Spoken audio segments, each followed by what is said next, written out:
হিন্দু ধর্মে এমন অনেক যোদ্ধা রয়েছেন যারা অনেক শক্তিশালী।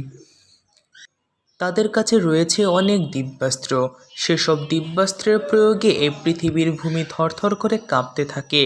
নমস্কার বন্ধুরা, আধ্যাত্মিক চেতনার ইউটিউব চ্যানেলে আপনাকে স্বাগতম। যদি আমাদের চ্যানেলে নতুন হয়ে থাকেন তাহলে অবশ্যই সাবস্ক্রাইব করে পাশে থাকবেন এবং এইরকমই পৌরাণিক কাহিনী পেতে পাশের বেল আইকনটি অল করে দিবেন এবং ভিডিওটি ভালো লেগে থাকলে লাইক করবেন, কমেন্টে অবশ্যই জয় শ্রীকৃষ্ণ লিখবেন। সবচেয়ে শক্তিশালী অস্ত্রের পঞ্চম তালিকায় আসে বজ্রের কথা। দেবরাজ ইন্দ্রের এই অস্ত্র। বানাসুরকে বধ করার জন্য এই অস্ত্র দধিচির হাড় থেকে তৈরি করা হয়। চতুর্থ নম্বরে রয়েছে অর্জুনের গান্ডীব। এই ধনুক কোনো সাধারণ ধনুক নয়, এই ধনুককে যে কোনো দিব্যাস্ত্রেরই আহ্বান করা যায়।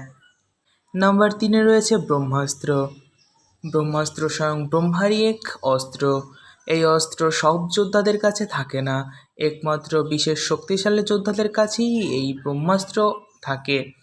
এই ব্রহ্মাস্ত্রের আহ্বানে পৃথিবীতে প্রলয়ের মতো ঝড় হওয়া শুরু করে। নাম্বার 2-এ রয়েছে সুদর্শন চক্র। ভগবান বিষ্ণু এই অস্ত্র।